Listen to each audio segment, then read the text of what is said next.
problem. Okay. I'll first go on live on FB within Sure. Ah, and start the webinar.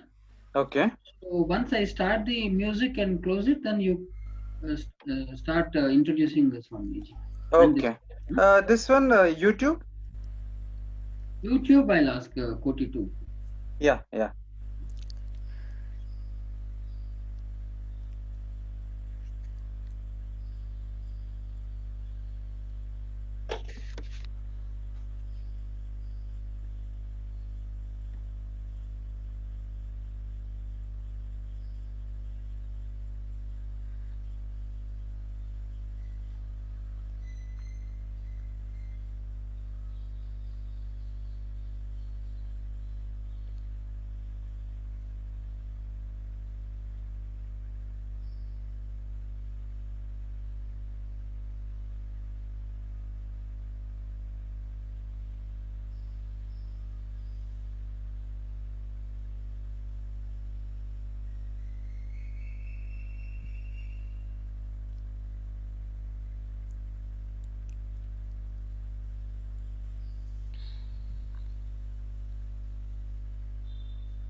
Shri Gurubhyo Namaha.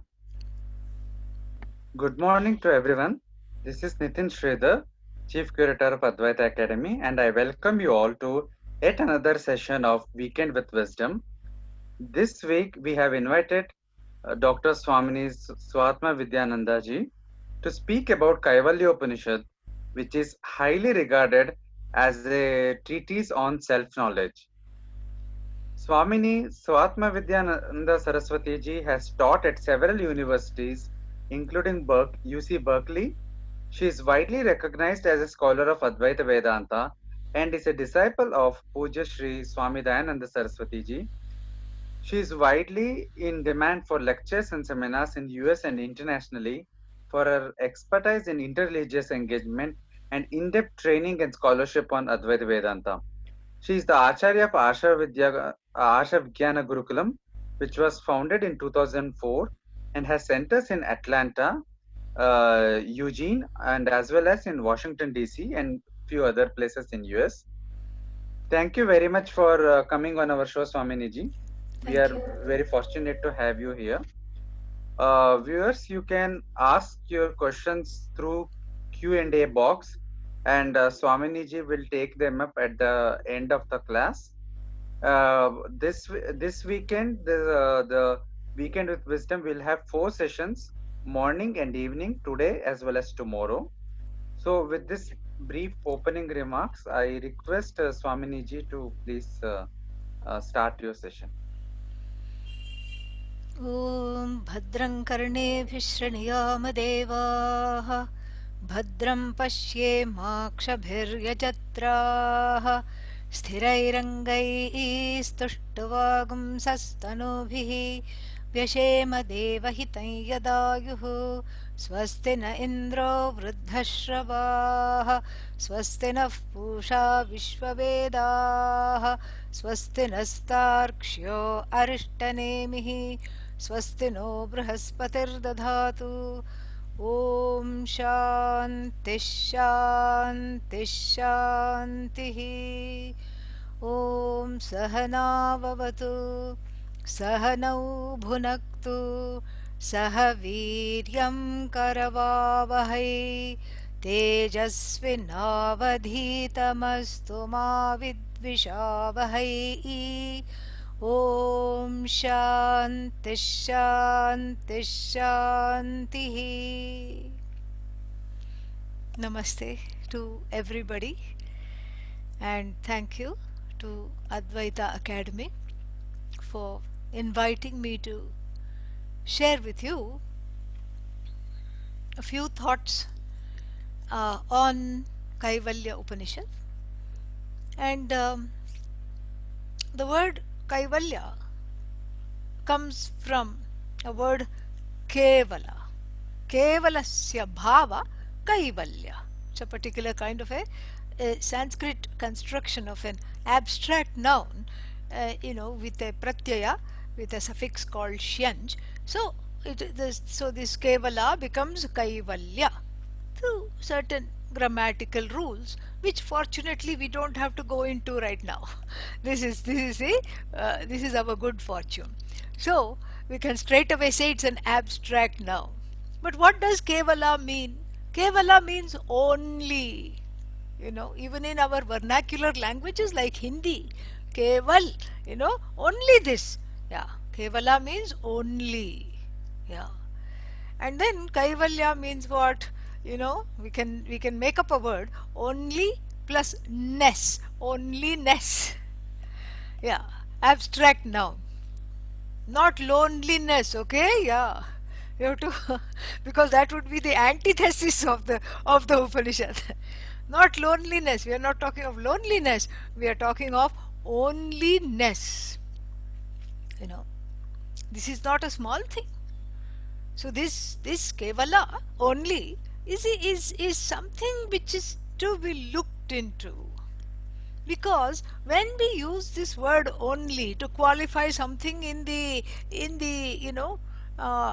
world, you know I will have only dessert, I will skip lunch, as in, let's say like that. So that means what? You'll only have this, because this only is used to distinguish other things, belonging to the same category, same class. So I'll have only the sweet dish. I don't want, any other thing. Why? Because those are all too many calories. But what about this? This was swimming in ghee, whatever you wanted. No, no, no. If I have this, then I can't have any other thing. So I will have only this, but not that.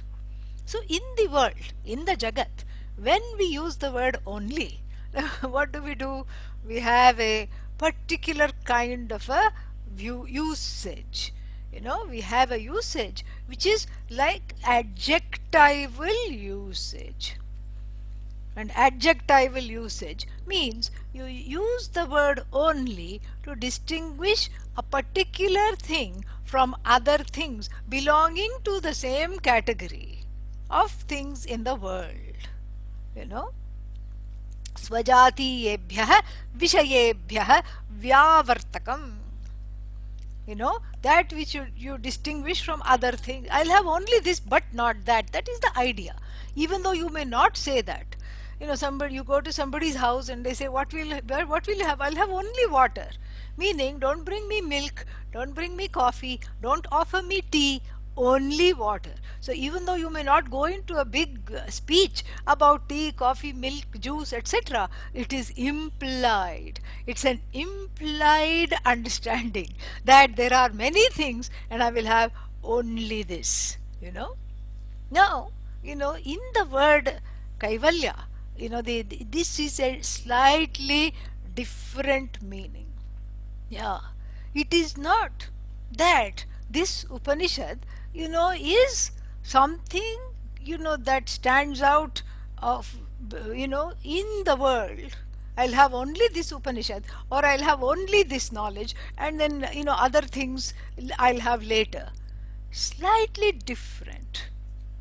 The implication, and it's a very, very big implication, and then that is what we will have to see when we study this. If we ever have a chance to study this Upanishad in detail, that implication will be revealed in a very systematic way through the mantras and everything. But this is just a short gist. But here the implication, even though it's a short gist, is no less profound. Here the implication is that, that word only applies to you. The meaning of the word Kevala here is you.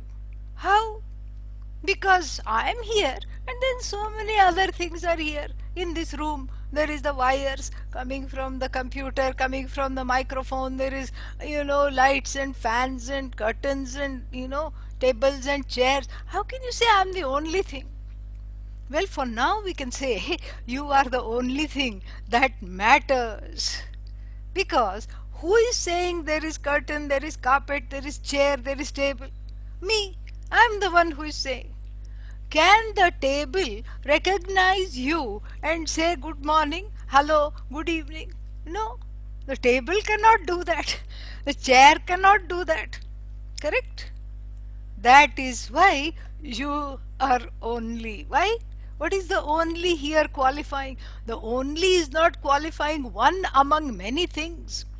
The only is qualifying the, the only thing that is you, which is the source of a self-aware, self-conscious human being. Forget human for now. Self-aware, self-conscious being. That's the only thing that is there. You are the only thing you can say, this is table, this is chair, this is sky, this is, sun, this is moon. You are cognizing the whole world. You are a self-conscious being. You are the only source of that awareness, that consciousness. There's only one awareness, and that is you. That is the word only here. Do you see how it is different from I'll have only water? Very big difference. Because there is an implied thing, there is coffee, tea, juice, milk, but then I'll have water. Or if you are vegan, some other, coconut milk, almond milk, all these things are there. These categories are there. But then, what will you have? I will have only water among many things. But here, this is, this is not a Visheshana. The word only is not adjectival. The word only is what? The word only is more a Lakshana. Lakshana means, it's a definition. It is not a description of something which belongs to a certain category to distinguish it from other categories. No. Lakshana means sarvebhyah vishayebhyah vyavartakam lakshanam. So it is something that distinguishes everything. Everything else it distinguishes, and so this is you. This source of consciousness, this source of self-awareness, and you are not only self-aware, you are aware you exist, you are aware of the existence of every single thing in the universe, and so you can objectify everything, and that is what is called Kaivalya. And it is a treatise on that. There are some, short Upanishad, some mantras that unfold this, this understanding. Because while listening, it sounds wonderful. Yeah, I'm the only thing that matters. I'm the only thing that counts. In fact, that's what I wanted. And this is, I got what I wanted. And then how long does it last? It lasts as long as you are logged into the webinar. And as soon as you log out, क्या होता है? सब, goes away. Because then you get, upset, because then you get angry, then you're hungry, then you're something. Then sometimes there is a combination of hungry and angry. They have made a new word in America. American teenagers say, don't mess with me, I'm hangry. I said, what is hangry? Hungry plus angry. Hungry because I'm angry because I'm hungry. So so what is the need to be angry because you're hungry? If you're hungry, eat. Well, no, because if I'm hungry and I don't know it, then I become angry. This is what the whole thing is. So here you are aware of yourself. You don't need, a certificate of existence. Birth certificate, okay, because that is again relative to place, time, and place, time, and day of birth. Place and time of birth, that is what it is. It's an event. But you, unfolded by the Veda, dear friends, are not an event. You are not an event that is unfolding in time. And neither is your understanding of yourself as Bhagavan, as the whole, which is revealed by the Upanishads, and an event that is unfolding in time. That is not how it works. That is not how it is at all. And so then, if I am not an event, what am I? I mean, I have a date of birth, I have a certificate to prove it.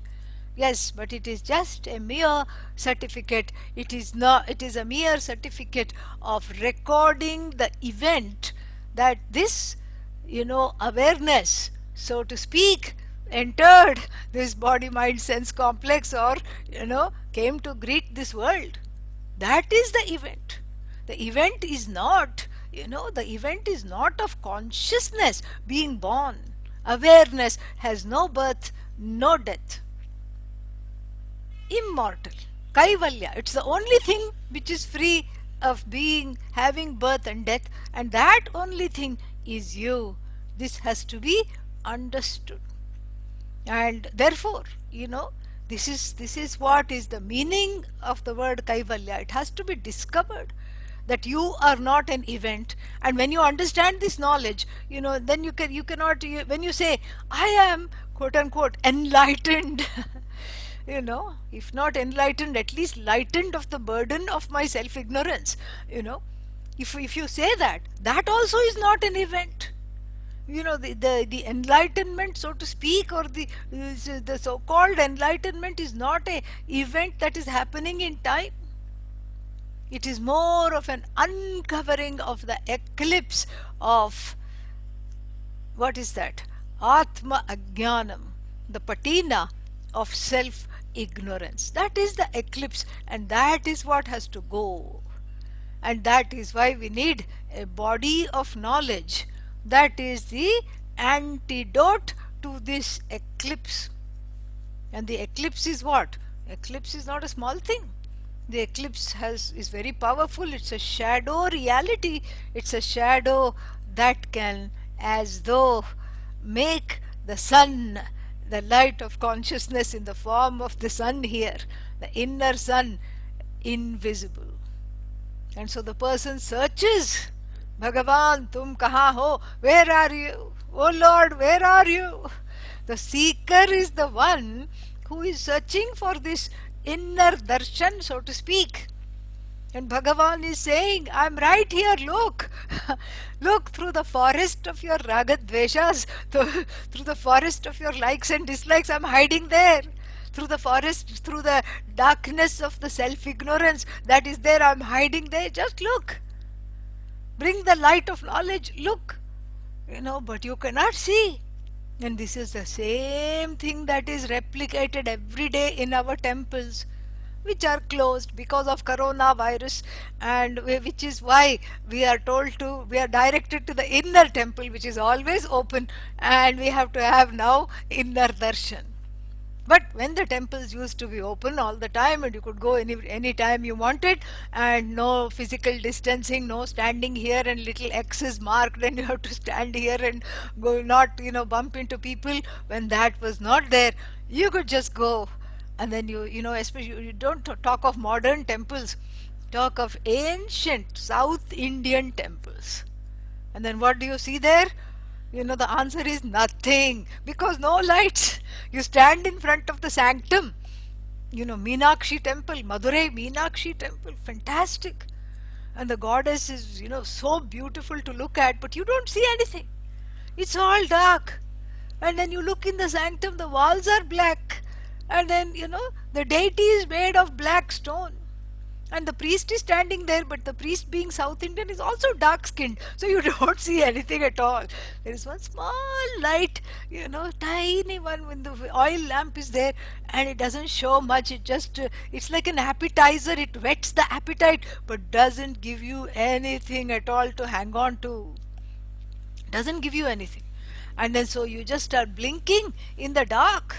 You're just keeping on saying, what is this? Where is this goddess? I have traveled all the way from North India. I want to have darshan. Where is this? Who is this goddess? And then the arati time comes. Takes karpura. Karpura means that it is a camphor. And camphor is used because it burns without residue. The camphor is Upanishad here. Yeah. Upanishad is the camphor, and what does it burn? It burns self ignorance without a residue. And then the priest will put the camphor in a container, Arati, and then he will light it and then take it all around the deity. Then you say, ah, oh, she's wearing a green sari. Oh, look at the sari, look at the jewelry, look at the peak, the little parrot on her shoulder. Look at all this. How beautiful. Ha! So where was the goddess till now? She was gone somewhere attending to some other devotee, and then she came and stood in the temple after dressing up in the green sari. No, she was there all along. What was wanting was a means of knowledge in the form of the camphor light of the Upanishad. Even though it is no comparison, and the mantra that is chanted is na tatra suryo bhati na chandra tarakam nema vidyuto bhanti kutoyam agnihi tameva bhantam anubhati sarvam tasya bhasa sarvamidam vivahati. O Lord, there the sun does not shine, neither the moon nor the stars. What to talk of this, nor the lightning? What to talk of this miserable lamp that I am showing you? Because of whose light I am able to even see this lamp. The eyes are lighted up by that light of consciousness. Chakshushas chakshuhu, the eye of the eye, the power of consciousness behind the power of Bhagavan, which is lighting up the lights to even see this lamp. I am showing this miserable lamp to you. May this bless me with your darshan within. This is what the Upanishad is.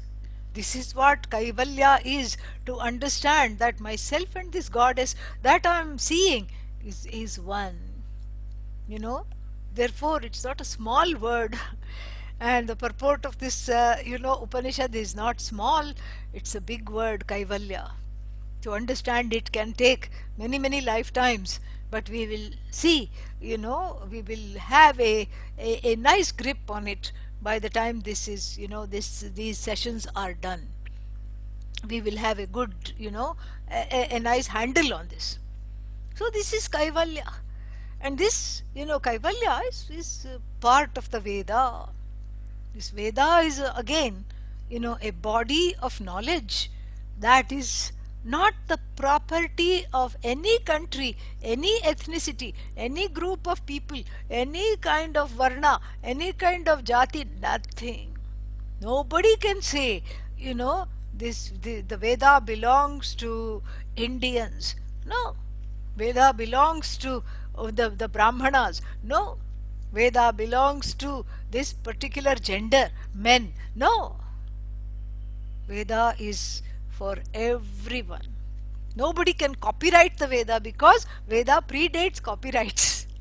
And if you try, Bhagavan will reclaim the copyright of everything that you think is yours. Bhagavan takes it back in the 10th chapter of the Bhagavad Gita. Vedanam Samavedoham, he says, I am the Veda. I am, Aham Yajuhu, I'm Sama, I'm Yajuhu, I'm Atharva, I'm everything. So this is the Veda. And why cannot I put a copyright on it? Because other people will steal it. Yeah, let them steal. We are begging for this knowledge to be stolen from the mouths of the gurus. We are begging for this knowledge to be taken away. Please take it away. That is why there is no charge for anything like this. What can you do? The knowledge of yourself as Kaivalya, as Bhagavan is priceless. This inner darshan, you cannot put a price tag on this inner darshan, so we don't even bother.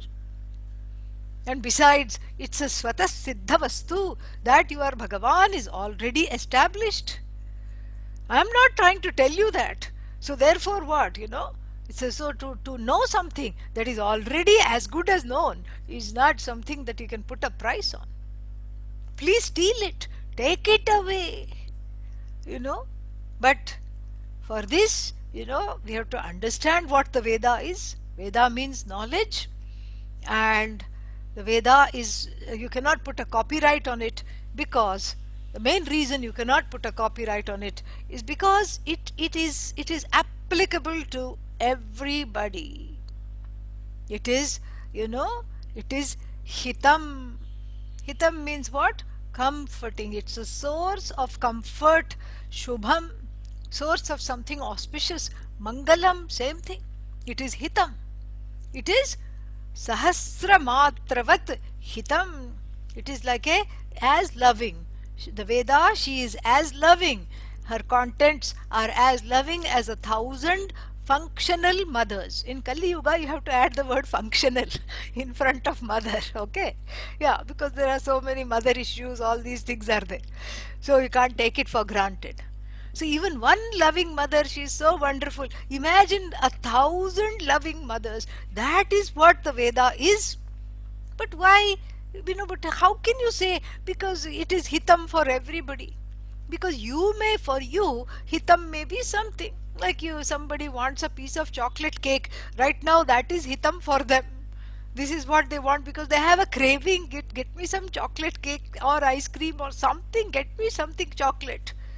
And the hitam for somebody else, maybe my family should be okay, I should not contract this virus. That is hitam for somebody else.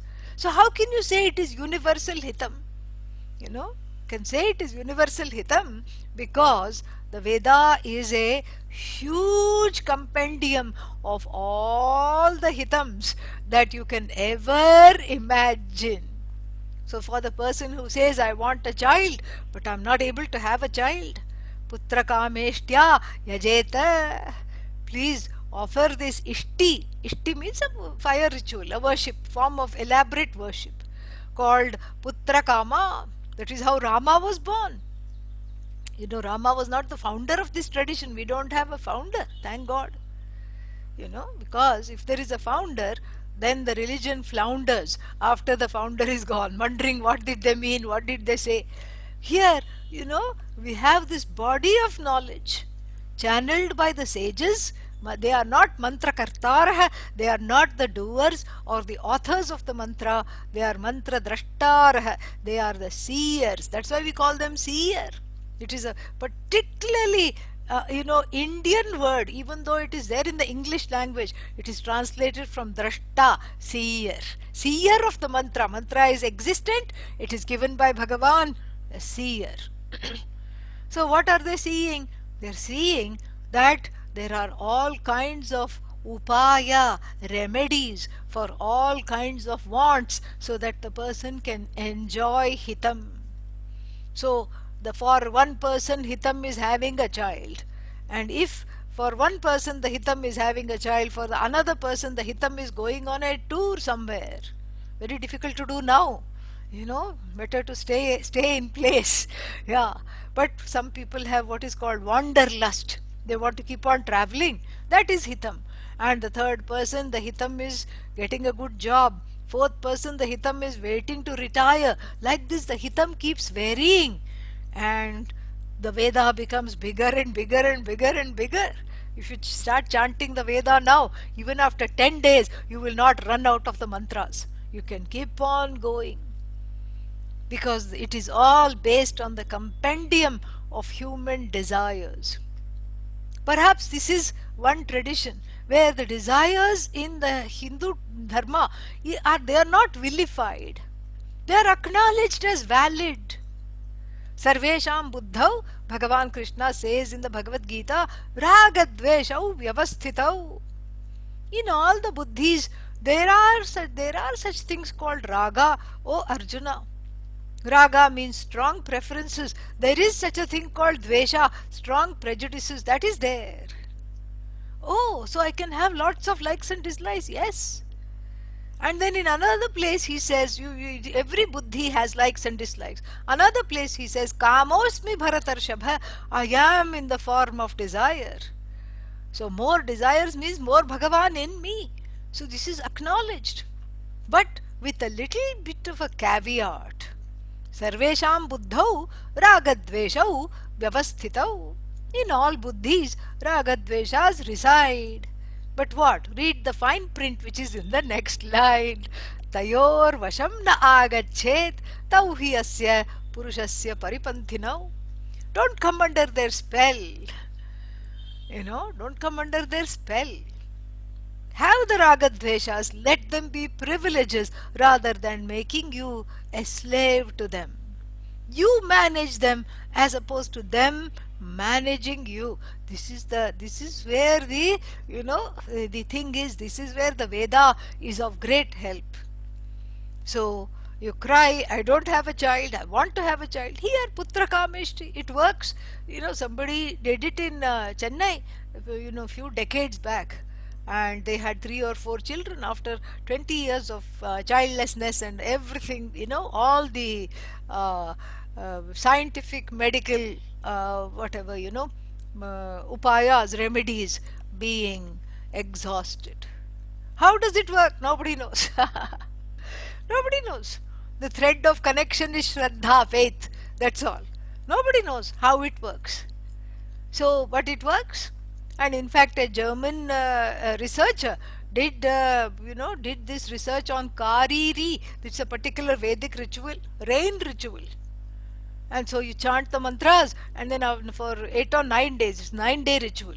And even they did it in Kalahari desert. He had a group of ritviks, the priests, and did it in an elaborate. He took a group there in the desert, and there also after 9 days it rained when it was not supposed to rain. Then he must have gone to some other rainy place like Cherrapunji. I'm just imagining, but he must have gone there also. And then he would have gone on the only day it didn't rain. And then did the ritual and made it rain, and the people were very mad at him, perhaps. It chased them all out of town. One shopping day, one day, and you have made that also rain. You have rained on our parade. So like this, how does it rain? What is the connection between chanting mantras and then putting ghee and then suddenly it rains? Don't know. Rain is known, and then the means, the Kariri ritual, unknown. Known means unknown ends. End is unknown, like Swarga. People want to go to Swarga because they are not happy with just reserving a place here. Then they want to reserve a place in the afterlife. For that also, because for some people that is hitam. They start worrying about it in old age, what will happen after I die. And so for that hitam also, there is a Swarga Kamaha Somena Yajeta. Soma is a particular, what is that called? Extinct plant. And then that plant, you press the juice and then you offer it in the fire, and then there is a reservation made somewhere in heaven. You will be there for some time. Okay. So, but this is again, what is all this? This is all just relative hitam. Relative hitam. And relative hitam, we have to understand, is based on two things. Relative hitam is based on your efforts, because those mantras are not going to chant themselves. You have to chant them. The rituals are not going to perform themselves. You have to perform them. And then you have to await the results.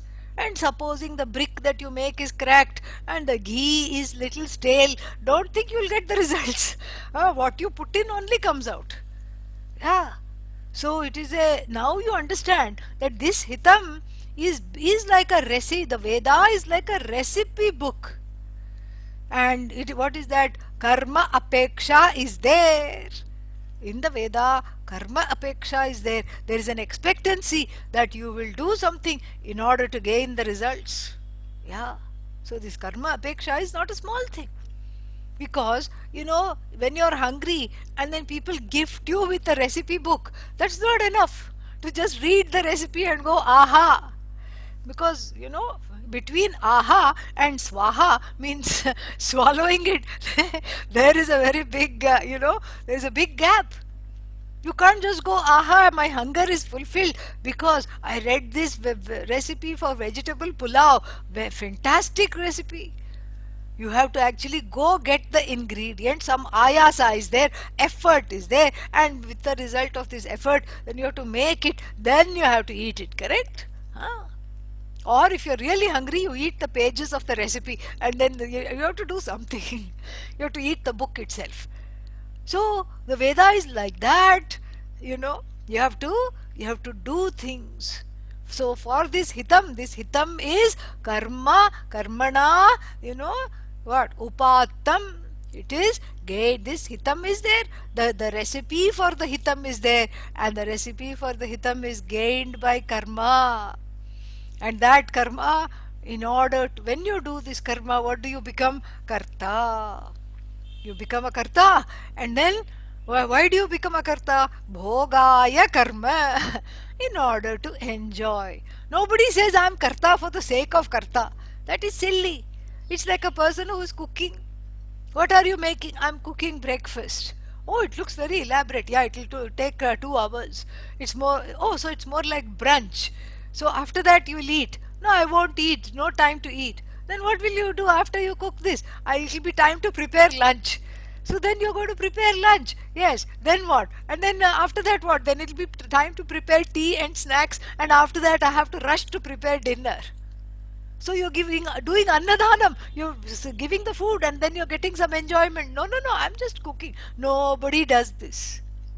Adi Shankara puts it very succinctly in the Bhagavad Gita Bhashya when he says, Prayojanam anuddishya mandopi karmani na pravartate. Even a dull person, developmentally challenged person, will not do karma without some reward, without some expectation of something that is there. So nobody is an essentially a karta. You are not a karta. Why? Bhogaya karma. You want to become a bhokta. That is why you do karma. That's why you do karma.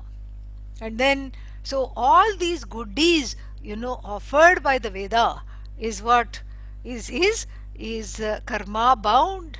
Number one, we have to understand it is karma apeksha asti. It is there. The karma expectancy is there without actually engaging in going and buying the ghee, preparing the fire, doing all this.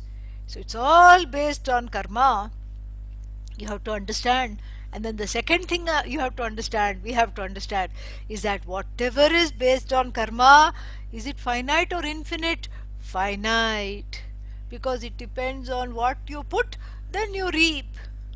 As you sow, so shall you reap. Is a very nice way to understand this. So whatever you put in, that only comes out. So if you put in a lot of effort, then what will happen? Lot of things will come out. And if you put in a little bit of effort, little things come out. And then, but whether you put a lot or a little, it is still finite.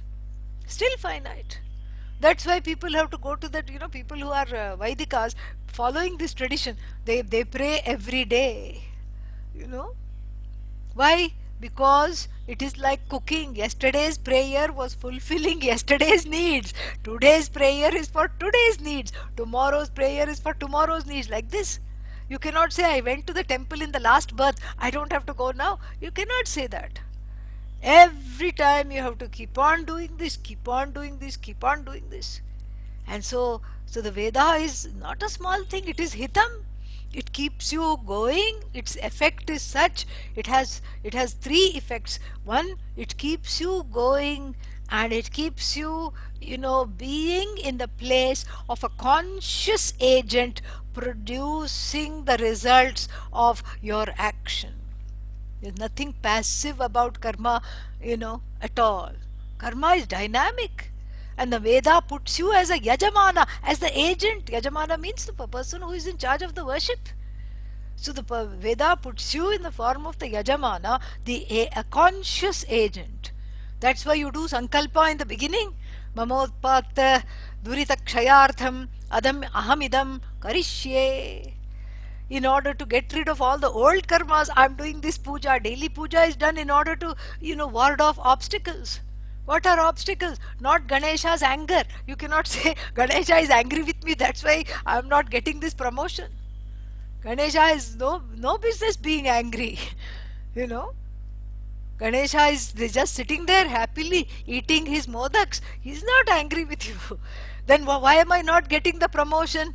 Something in the last life is a pratibandhaka. Pratibandhaka means what? It is standing in your way.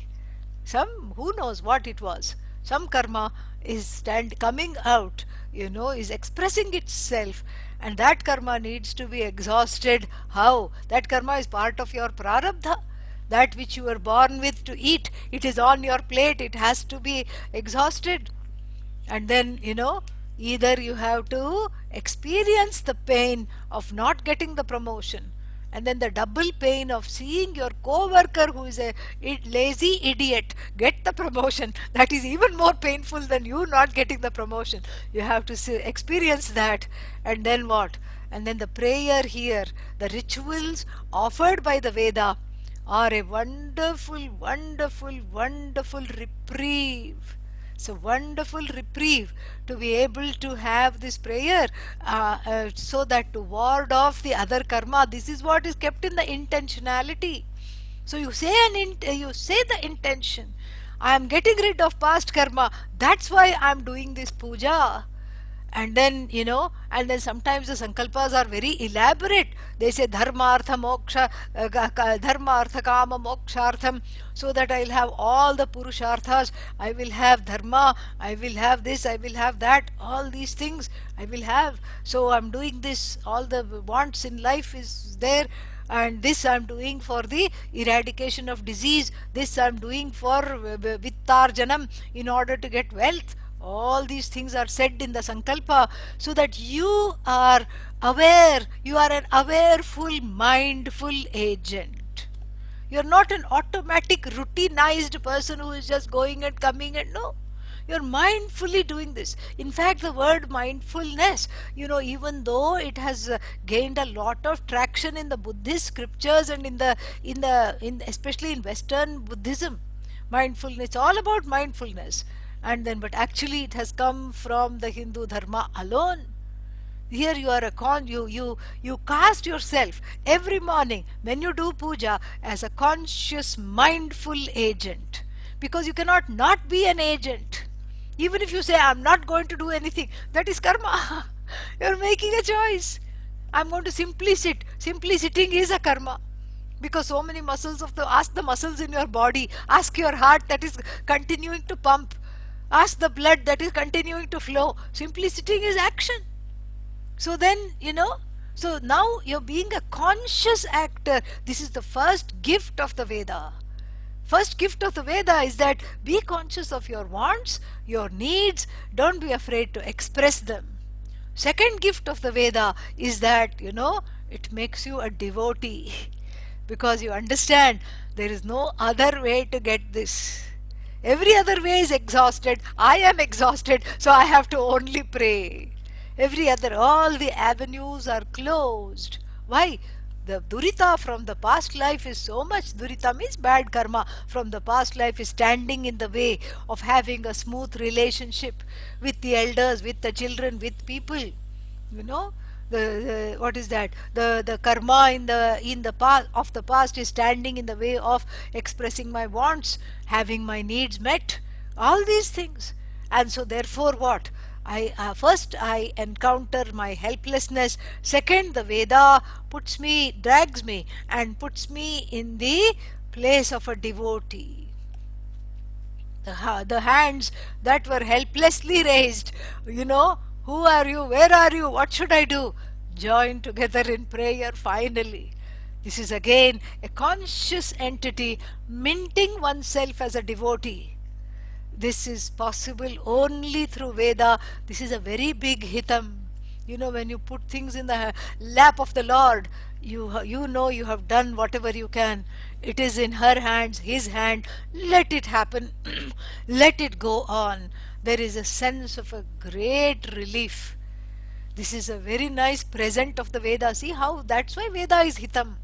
First, it makes you take responsibility for your action and express your needs, wants, and desires consciously. Second, it funnels the wants and the needs and the desires through this avenue called Bhagavan, who is in the seat of the giver of all wants, desires, and needs, because everything comes from Bhagavan. Bad karma has come from Bhagavan called Papa, then Punya, good karma, is also as a result of your actions, but again blessed by Bhagavan, who is Karma Phala Data. So, since everything comes from Bhagavan, you know, I become a devotee. I go to the source. This is what it is. Before, I was only dealing with resource. This is my resource, that is my resource. Now there is no re there. I go straight to the source. The second gift of the Veda. And the third gift of the Veda, since this is all is sequential, the third gift of the Veda is that it makes you into a dharmic person. A dharmic person means a person who will not flout the rules, the general rules of not cheating, not defrauding others, not cutting corners just because my want is great. I become an ethical person because of the Veda. You see, for us, dharma is not a mandate of Bhagavan. Thou shalt be dharmic. No. Dharma is a manifestation of Bhagavan. Wherever, in every heart there is dharma, wherever there is dharma, Bhagavan resides. Dharma is Bhagavan. And Veda alone, no other way to know this. Veda alone makes you aware of that. Following the Veda, fulfilling your desires, makes you aware of that, makes you aware that dharma alone is, is Bhagavan. And so I need dharma in my life, and without dharma I cannot get these things, because you see, all the wants and needs do a what is that called? There is these days it is very fashionable, flash mob dance. Yeah, suddenly, you're just going about your life in New York, Grand Central Station. It's already planned or something, and some music will blare, and everybody will start dancing, to this music. Suddenly, unplanned, other people also join. Maybe 4 people have planned this, but suddenly 20, people join, 25 people join, 100 people join, 500 people join. It becomes a flash mob dance. And what am I comparing this flash mob to? The raga dveshas in the head suddenly decide to stage a wonderful performance. I want this fulfilled right now. They create a pressure. Raga dveshodbhavam vegam. Vega means pressure. The raga dveshas are not bad, we already saw. They are the gift of Bhagavan. Without raga, there is no, without desire, you would not be here signing on to this retreat. I would not be here teaching this retreat. Advaita Academy would not be here organizing this retreat. This is all, karma. So we have seen this karma is not the problem. The vega behind the karma, powering the karma, is the problem. And this vega has to be reduced, and then otherwise what will this vega do? The vega will come prayunkte, puts a pressure on you to fulfill the desire, and a person under the pressure filled desire is like a pressure cooker. One day or the other blows up, and what flouts the rules of dharma. It happens innocently enough. you know Somebody asks, oh, how is your life, and the person is a great yogi, does a lot of yoga, and then so you also say, I'm also doing yoga. And what yoga you're doing? You're just scratching your back. That's all you're doing. And if done properly, that's an asana. You tell yourself, if I just do it like this, it becomes an asana. So I'm just scratching my back, but I will just say, I'm doing yoga. Are you doing yoga? No, you're not doing yoga. Other than scratching the back or reaching out on the top shelf to get that dabba of chaklis or murukku, whatever you want to eat. That's all you're doing. You're not doing yoga, but then you're in this group of people. Just now, Advaita Academy had this wonderful global yoga festival. It was extended actually because it was so successful. And so, like this, you are around all these people who are doing yoga, and then suddenly you feel, I mean, they are not saying, why aren't you doing yoga? They are going about their life. And then, suddenly you feel a little pressure. And what do you say? I'm also doing yoga. So then what happened here? There is a split. There is a split between the you.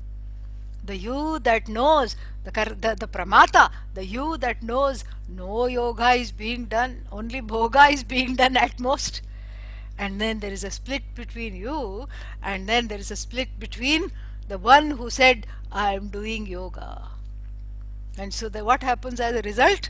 There is a kind of that split is a split between the real person, the devotee, and the shadow self.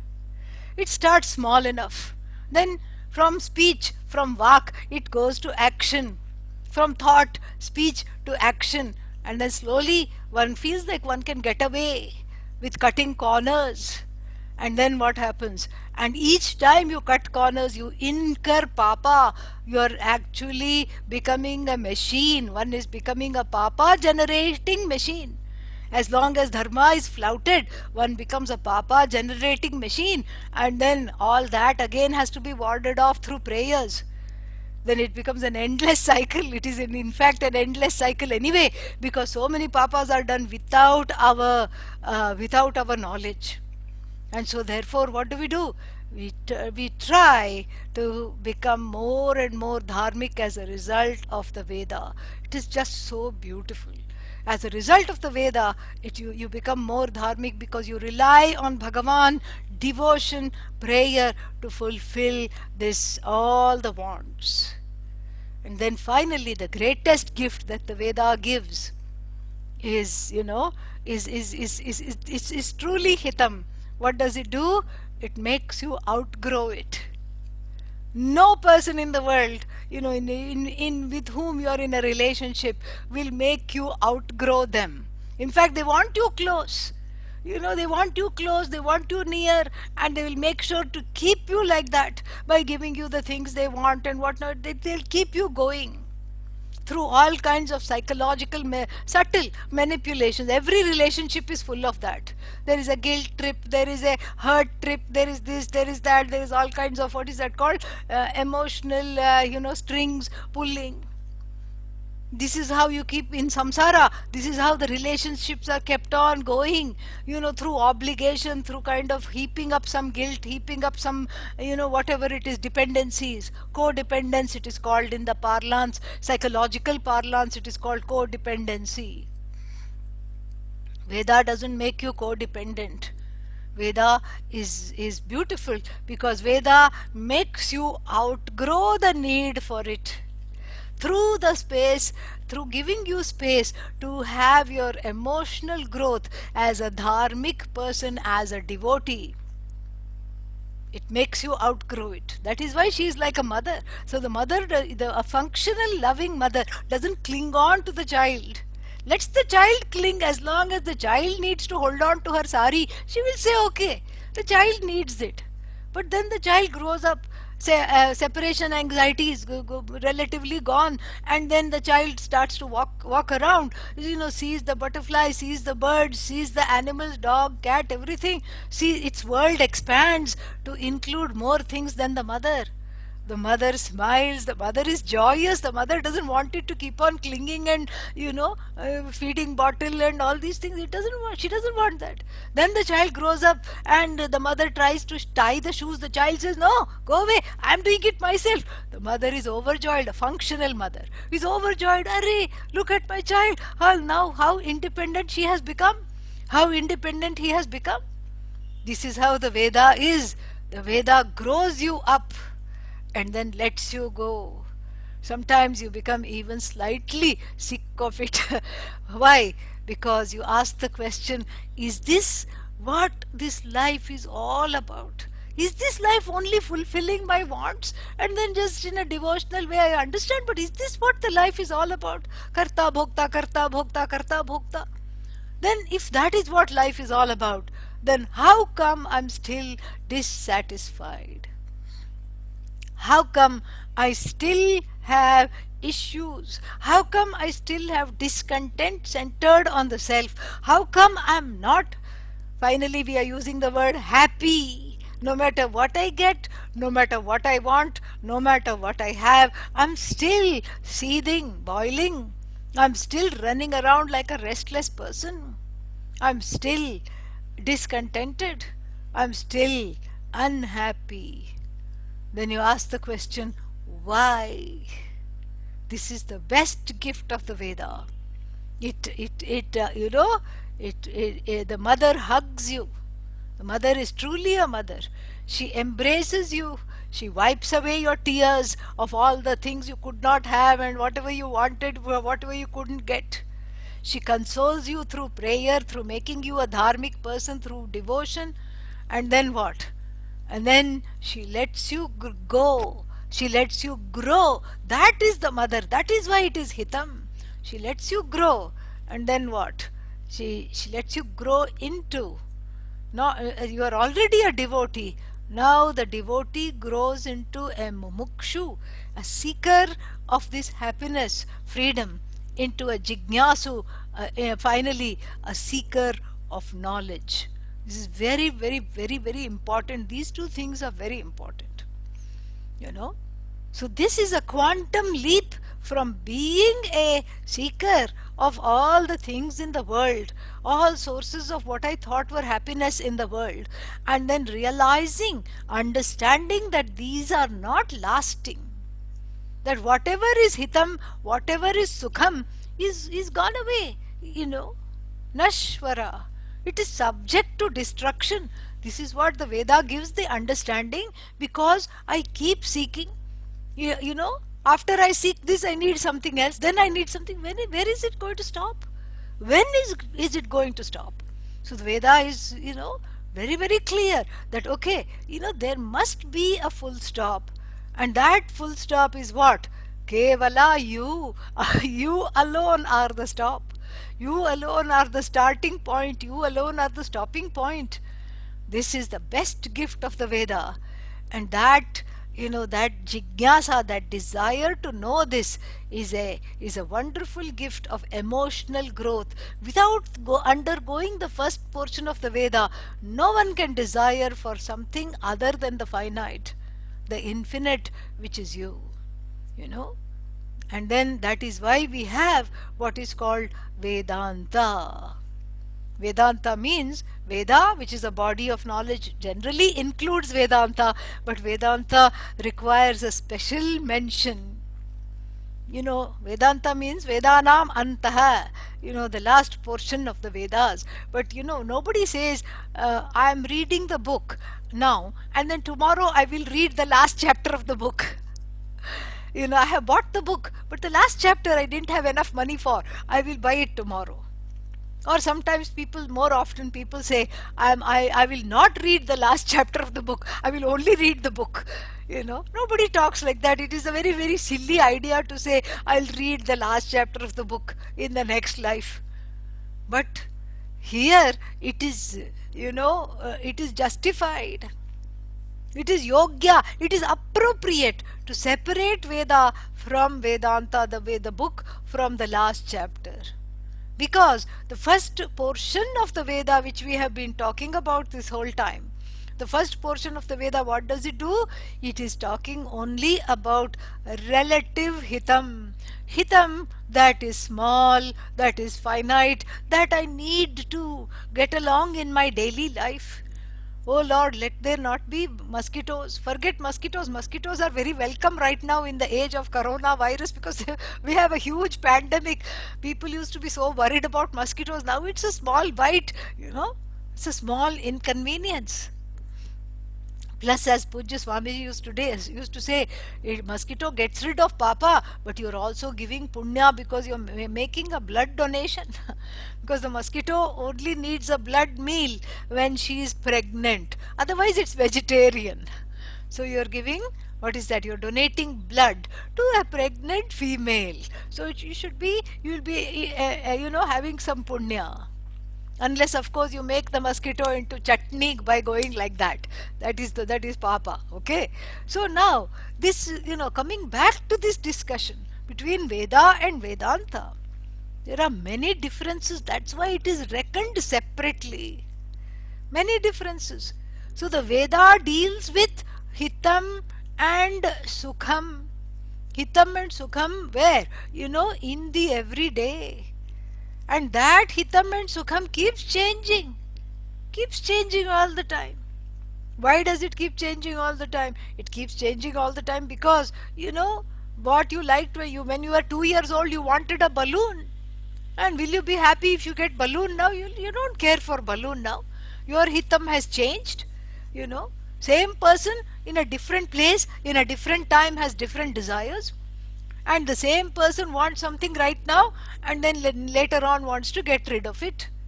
Like how Putra Kameshti, the person did and had children, and then that was a few years back. Now they are teenagers. Now he's thinking of how to outsource them because they are they are creating problems. Teenage means lot of rebellion will be there. All that will be there. So now having time, quality time without the child is hitam. Before, what will I do without the child was hitam. So like this, it is all very very what is that? Very very finite. Everything is finite. But then the desire for the infinite, the desire for something everlasting is already planted in the heart. It is not a cultivated desire. And that what is everlasting is the final purushartha called moksha. Mumuksha. Mumuksha here is moktum ichha. Desire to be free. Now we only want to be free of coronavirus. We only want to be free of sadness. We only want to be free of small, small things.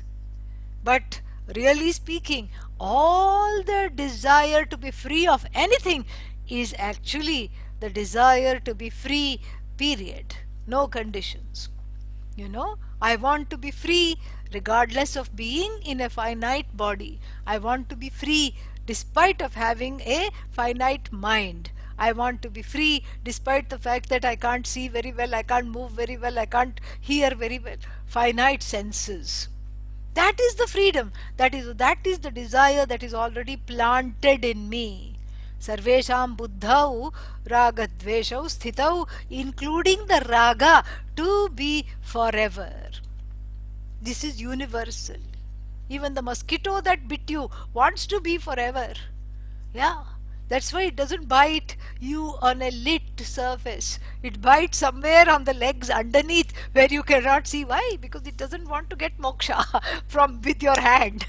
Yeah. It doesn't want to become chutney. It wants to live. And it knows that this cruel hand will come. It knows, instinctively it knows.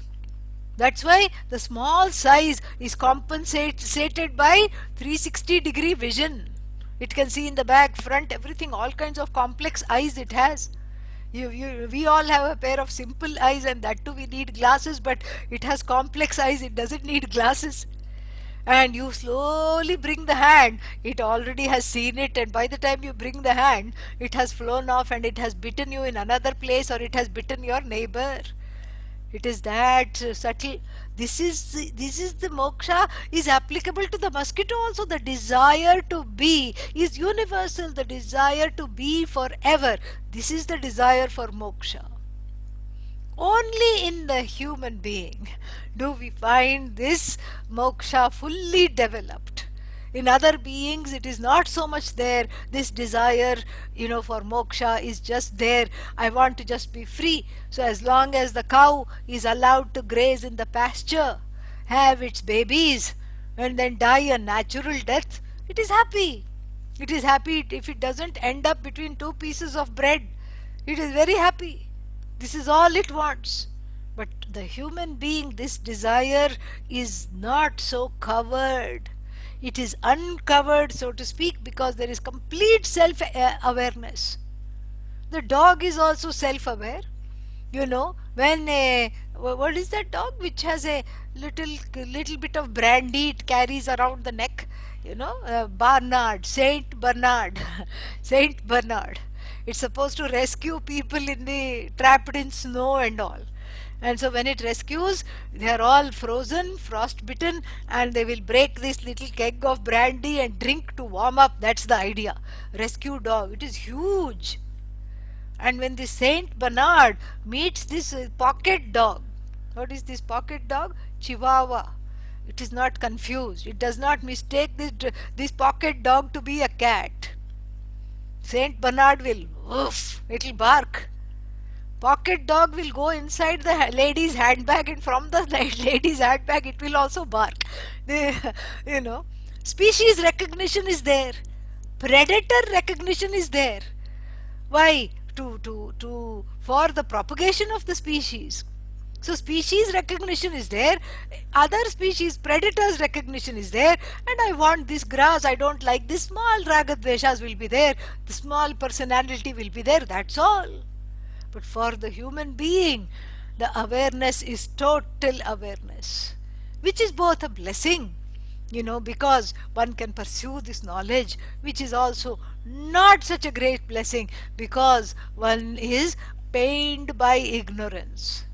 What does it mean? The dog doesn't know it is not God, but it doesn't bother. It doesn't say, when will I know this? When will I have this? When will I have the infinite? But the human being, is bothered by self ignorance. In other words, for ignorance is bliss. When you don't know you are ignorant, then only it is bliss. The dog doesn't know it is self ignorant, but you are dogged by self ignorance and you know it. This is what makes it very painful. Why self ignorance? Ignorance of, you're discussing some movies and you want to, you have the movie that got the Oscar last time, you know it very well, you have that movie on the tip of the mind, but it is not coming to the vak, it is not coming to the tongue, it's not sitting on the jihva. So you get very upset because you're so, and then you google it, you have to find out immediately what that movie name was. Same thing with the infinite, you, Brahman, Bhagavan, whatever it is. You have to, the desire for that is planted, and when you don't have it, that's why the first part of the Veda does not fulfill. It has to kiss you, grow you up, and let you go into the arms of Vedanta. That is what is the leap called mumukshutvam. And this leap is not an ordinary leap because you have to make yet one more leap, bigger than Hanumanji crossing the ocean. A bigger leap. Why? Because it's a quantum leap, it's a cognitive leap from being a person who produces endlessly the finite to becoming the seeker of the infinite. Listen carefully. Yeah. From being the infinite producer of the finite, I mold myself into being the seeker of the infinite. If you are an infinite producer of the finite, there is no joy. There is only sorrow, there is only samsara, there is only a cycle. An endless cycle, a vicious, pernicious cycle of means and ends, means and ends, and means and ends, and producer, consumer, producer, consumer, producer, consumer, karta, bhokta, karta, bhokta, karta, bhokta, karta, bhokta. You get tired. And you still cannot produce the infinite because the infinite is you. It's not a product. It's not something you can objectify. And besides, the infinite is already gained, like the Meenakshi goddess sitting in the temple. She did not run and come just before the arati. She was already there in that dark sanctum sanctorum, which is the guha, which is called guha in Sanskrit. Guha nihitam brahma. So this Brahman, this Ishvara is sitting where? In the guha, which is the buddhi, which is not lighted up by this knowledge. Because this is not something to do. Moksha is not an action. It is a parama purushartha. It is a separate purushartha, because gaining which artha kama, everything is gained. If you pursue artha kama separately, you don't get moksha. If you pursue moksha, artha kama comes along. This we have to understand. This is very difficult to understand because people are oriented towards only getting what they pursue. They don't have the understanding, if you pursue the one thing which is everything, everything comes along. Everything comes for free. Here it is buy one, get three free. Usually it is buy one, get one free. And here you buy into moksha. You buy into the pursuit called moksha, and all the other three come along for free. Everything comes along for free. This we have to gain, this we have to totally see. And when you see this, there is great, what is that? There is great happiness, there is great satisfaction. So, therefore, what? Vedanta is its own separate thing, because the first portion of the Veda was keeping you busy, karta bhokta, and then what? Finally, now you know this karta bhokta is a cycle. I have to jump out of this cycle, I have to jump this sinking ship, constantly sinking raft made of good karma. How much good karma can you do? You can do a little bit, you can do a little bit, little more. Even if you give away, even if Bill Gates, there, or now it is not Bill Gates, it is Amazon. Thanks to lockdowns and Corona, Amazon Bezos has become what? The richest person in the world. Let us say, even if he were to give away all his wealth, it would still be finite because there is a number on it, and the punya that is earned is again finite. And so, therefore, the infinite being you is not a product. You have to recognize this, because you cannot produce the infinite. The infinite and karma have nothing to do with one another. The pursuit of moksha is not like the pursuit of chocolate cake, therefore. And so, therefore, what? Therefore, I have to see that I have to have a certain amount of self growth. First of all, without this self growth, this understanding doesn't come.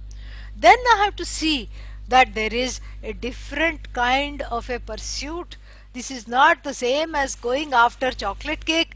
This is not the same as, going after some finite thing in the universe. This is a U-turn, going after myself alone, understanding the truth of the self, for which I need help. Because this I cannot do on my own.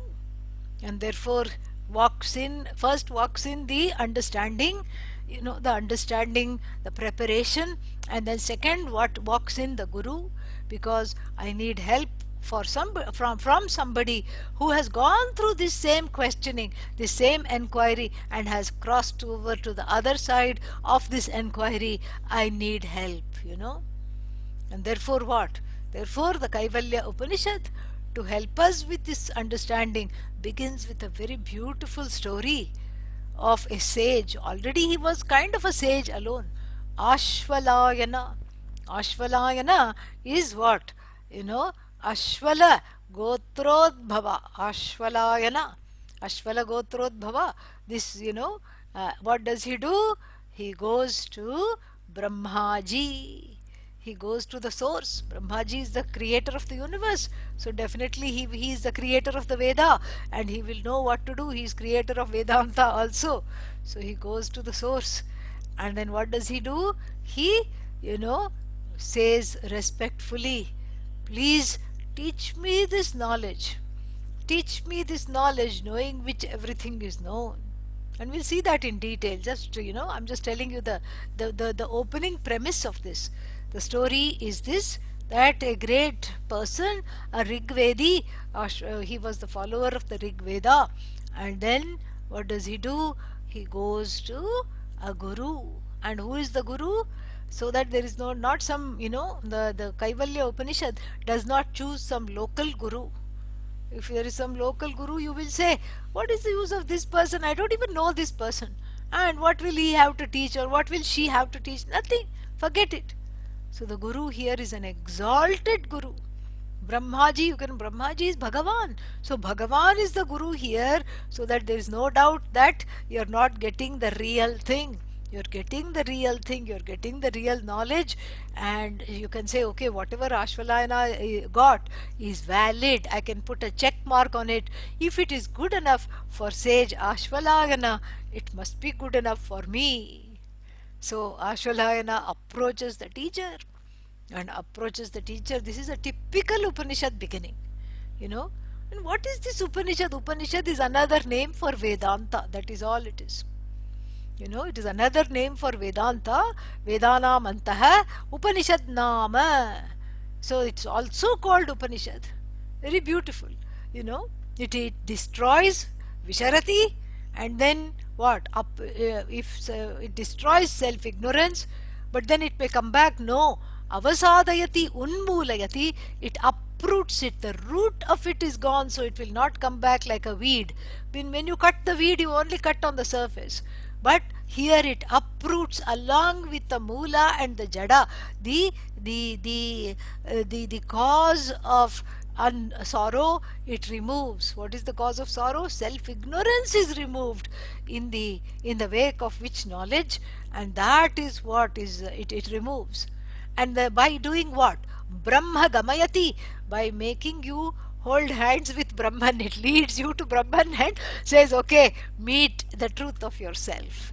This is this Bhagavan, this is the infinite that you are, you are wanting to greet. It does the impossible, because you cannot really greet yourself, you cannot objectify yourself, but it does it through a wonderful way, through the ear of through the mouth of the teacher, which activates this Veda, which is a means of knowing.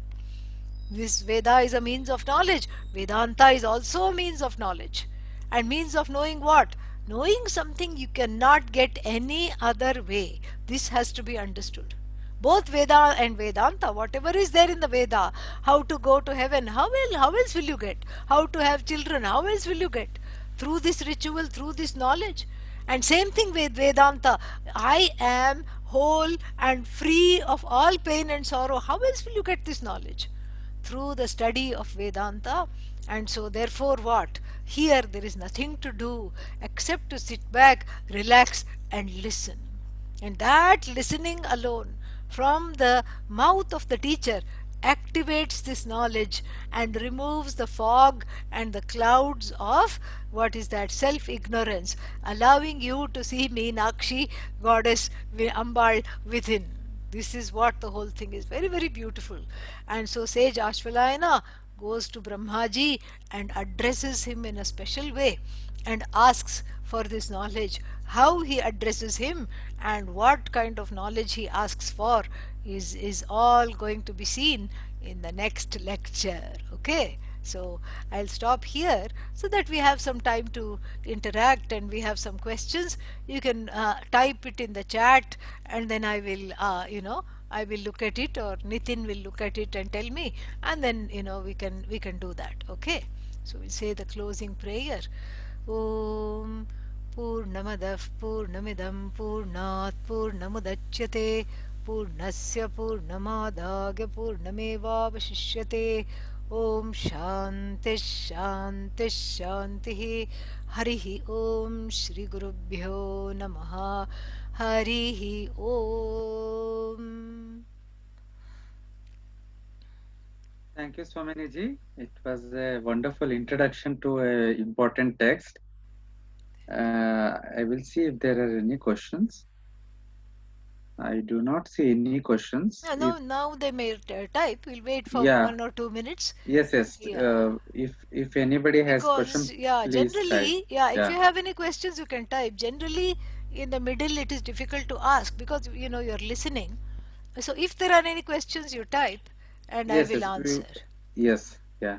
We will wait for 5 minutes and Yeah, see if. yeah, we can see if there are anything. We'll wait for 2-3 minutes or 5 minutes, whatever you want, and we will see. Otherwise, To next time. which branch of Veda is this Upanishad connected? Atharva Veda. That is why I had Atharva. chanted the Atharva Veda Shanti Okay. mantra.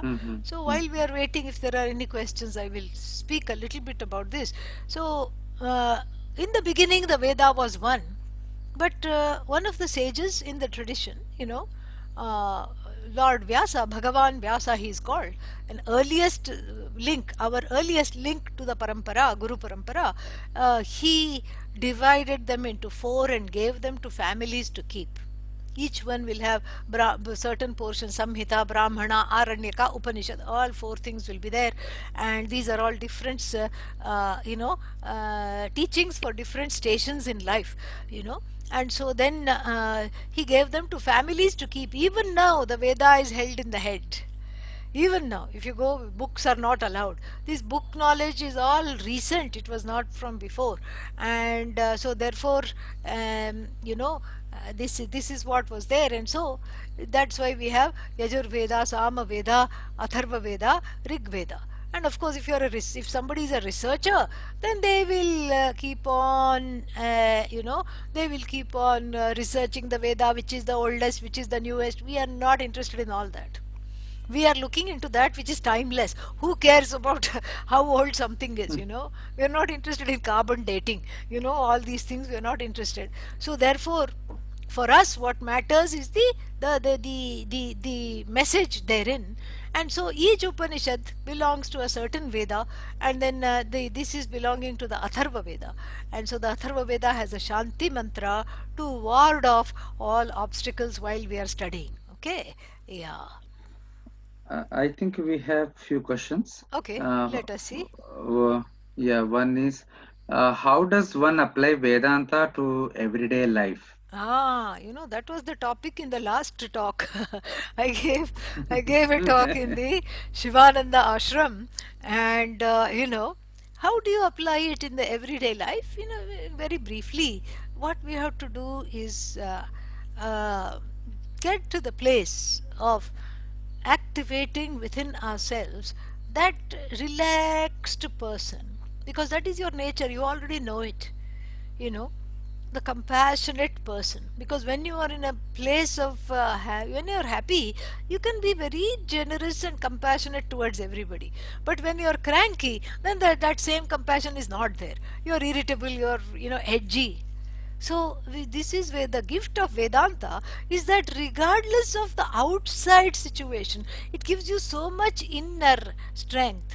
Dukkhena guruna api na vichalayeta. Bhagavan Krishna puts it beautifully in the Bhagavad Gita, that because of this, what is that, guruna dukkhena, even the greatest of sorrow, confronted outside, greatest of challenges, one is not shaken inwardly. We don't have any power over outward things. You cannot call the weather. You don't, the coronavirus, forget it. You cannot even tell it not to rain. It will rain if it feels like raining. It's all part of laws. You cannot change the laws, you know but you can change yourself. That's all that you can do. You can be a person that is so strong in the face of this rain, etc., or this whatever rains on you. You have swarajya. You reign yourself. You have reigned in the ragadveshas. You have reigned in everything. So you are not reigned upon when you are reigned in. This is swarajya.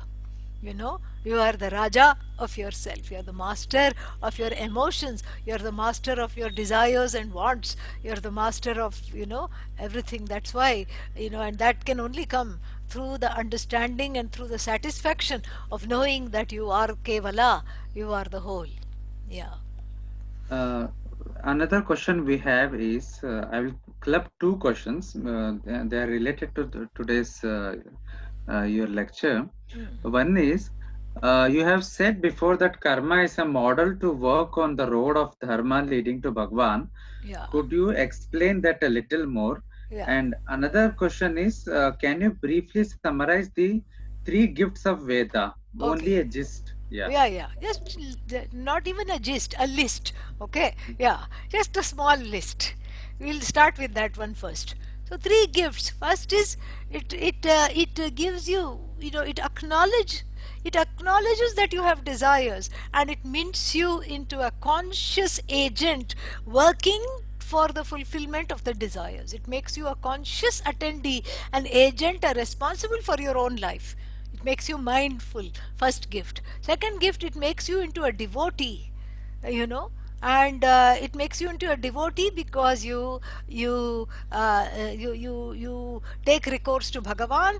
Then karma yoga comes in. All these things come in, and then what does it do? It also makes you into a devotee.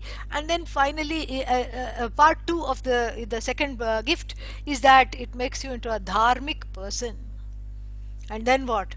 So as a result, it emotionally, number three, it emotionally grows you up, and then spits you out to seek this knowledge. That is what it lets you go to seek this knowledge of Vedanta. These are the three gifts of the first portion of the Veda. Okay? Yeah. And then the karma is a model, which is to make you walk on the road to dharma, that is road of dharma, I have said. Because see, when you become a responsible agent, then you become a dharmic agent, because you cannot drop the agency. In fact, there is no dropping. You're essentially speaking, you're not the agent. You have to understand that I'm not a karta. It's a cognitive dropping. There is no dropping, really speaking. And so, what do? You become, a conscious agent, and you become an ethical agent first. And then what happens? Then you are able to traverse the road of life without any conflict. And that is what we want. Once you learn to traverse the road of life without any conflict, karma has no meaning. Do this, do that, no meaning. That's why we have this wonderful treatise called Shukashtakam is a very, very nice what is that called, um, what is that called? Octet. Yeah, Ashtakam, octet. 8 verses composed by this Bhagavan Vyasa alone. And then Shukashtakam, and then Bhagavan Vyasa's son, Shuka. And then Shukashtakam, the refrain is Ko vidhihi, ko nishedhaha. What kind of do's are there for the person who is a person of self knowledge? What kind of don'ts are there? No do's, no don'ts, no rules. So the rules are in order to master dharma, to master the self. Once you do that, you will naturally be dharmic. It is not a deliberate thing. Okay? Yeah. We have just 5 more minutes. Just a few couple of related questions are there. Yeah. I'll just combine them. One is what is the basis of attaching Upanishads to different Vedas? And another is how to make a beginning to get the knowledge of Vedas. And are there any relevance for chanting any mantras? Is it enough just understanding the text, or is it needed to chant the mantras? And what about the yajnas? The fruits are not visible. Is it only about shraddhas, or how it is? Okay, can you, just give me one question at a time. I'll just give short answers. That Okay. might be better. Yeah. What Okay. was the So first the one? first is, what is the basis of attaching Upanishads to different Vedas? Because no matter which Veda you follow, you will still have the benefit of the Upanishad. So it's a whole little subset, not even a subset, it's a whole set. That's what it is. So it is the Upanishad is there, the rituals are there, and certain purifying mantras are there, meditations are there, everything. It's a whole thing. That's why. So if you have North Indian food, it comes with appetizer, it is attached to certain appetizer, samosas, and then it is attached to gulab jamun at the end. That is how it is, the whole thing. It's a package. That's all. Second one? How to make a beginning to get the knowledge of Veda? Yeah, you have already made a beginning. Congratulations. You attended this. Fantastic. Keep listening. This is all you have to do. Catch and listen. Keep listening. Yes.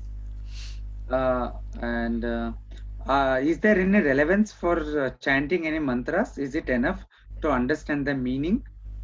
You can start with understanding the meaning, and then if you want to go deeper, you can learn to chant the mantras. Those are all nice, and traditionally we chant and then the person repeats. Now in webinar and all, it is difficult to do, so I don't follow that. But generally we can you can do that. You can learn to chant.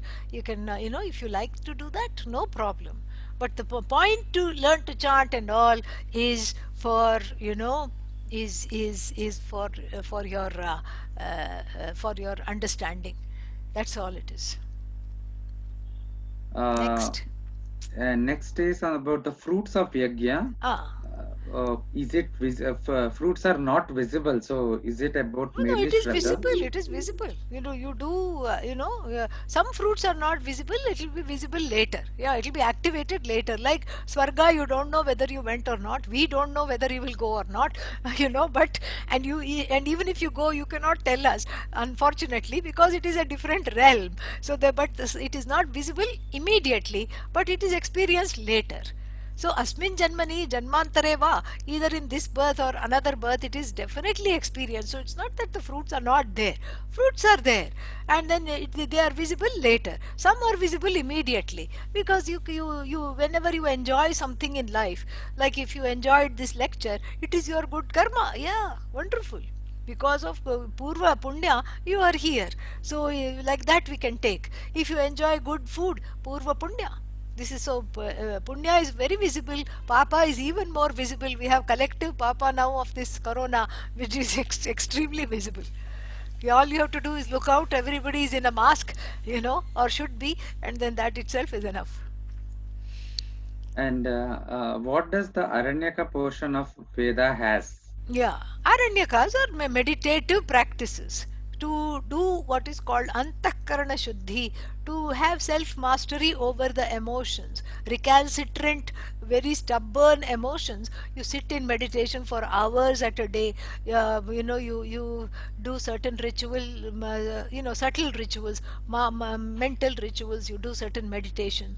That is for the vanaprasthis. Aranyaka is there. So, final question. Sometimes I am not totally motivated to practice the upasana.